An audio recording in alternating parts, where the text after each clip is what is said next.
High, good morning বন্ধুরা। কি করছো? সানডে সকাল। বেশিরভাগ লোকেরাই ঘুমোচ্ছ, যারা চাকরি বাকরি করো, সারাদিন পরিশ্রম, ওরা তো অনেকটা বেলা করে স্বাভাবিক উঠবেই। তো আমরা তো প্রতিদিনই ঘরে থাকি, আর এই কাজটা আমাদের প্রতিদিনই সকাল সকাল করে নিই। কারণ সকাল সকাল করে নিলে পরে রোদ উঠে যায়।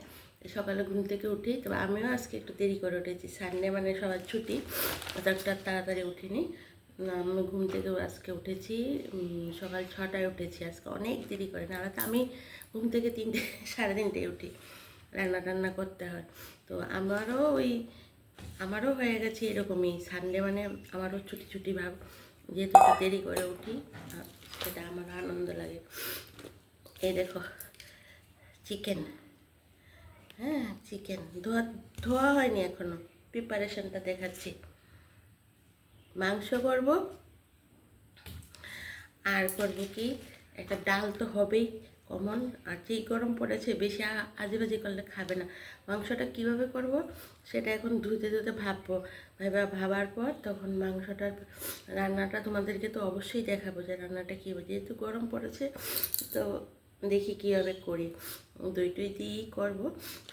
আর দেখো অনেকটা মাংস, কিন্তু মাংস, আর এইদিকে একটা ডাল হবে, গন্ধরাজ লেবু তো আছেই।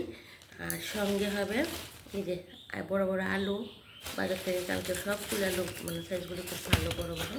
এই আলু দিয়ে একটা চিরি চিরি করে কেটে একটা আলু ভাজা হবে, আর ডাল, আর এই করবো। আর এই যে সঙ্গে আছে টক দই, হয় রায়তা যে রায়তা খাবে রায়তা করে দেব, আর যারা এমনিতেই বাটিতে নিয়ে খাবে বাটিতে করে দেবো। রায়তা করা তো খুব সহজ, সেটা কোনো ঝামেলার কিছুই নেই। একটু শসা আর একটু পেঁয়াজ হলেই হয়ে গেল।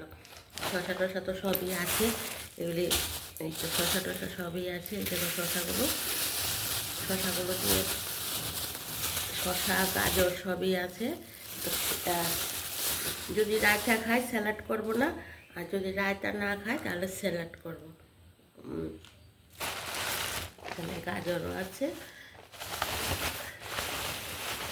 গাজরগুলি কালকে এনে রেখেছিল। ওখানে গাজরও আছে, এই দেখো গাজরও আছে।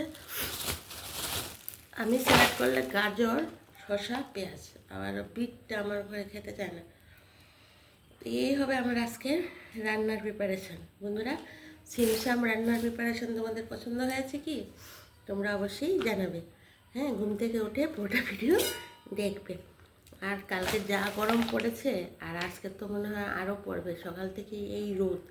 তাহলে বন্ধুরা, এখন তাহলে মাংস টাংস ধুয়ে রান্না করে আবার তো তোমাদেরকে দেখাতে হবে না। তাহলে আর মশলা টশলা ধুয়ে, আর মাংস ধুয়ে মশলা টশলা করতে হবে। তাহলে এখন রাখি, পরের ভিডিওতে আবার তোমাদের সাথে কথা হবে। আর একটা কথা ভুলে গেলাম, একটা সাবস্ক্রাইব করে দাও। প্রতিদিনই তো ভুলে যাচ্ছ, প্লিজ একটা সাবস্ক্রাইব করে দাও, নাহলে কী করে এগোবো বলো। আবার দুপুরে তো রান্না দেখাবো, আবার দুপুরে লাঞ্চে আসছি, বিকেলে চায়ের আড্ডায় আসছি। তোমরা যদি সাবস্ক্রাইব না করো, তাহলে এত কিছু করতে কি আর ভালো লাগবে বলো? এই সকাল থেকে উঠে রান্নাবাড়ি করার পর তাহলে আর মনটা ভেঙে যাবে। তাহলে এখন রাখি, টাটা, বাই বাই, সবাই ভালো থেকো।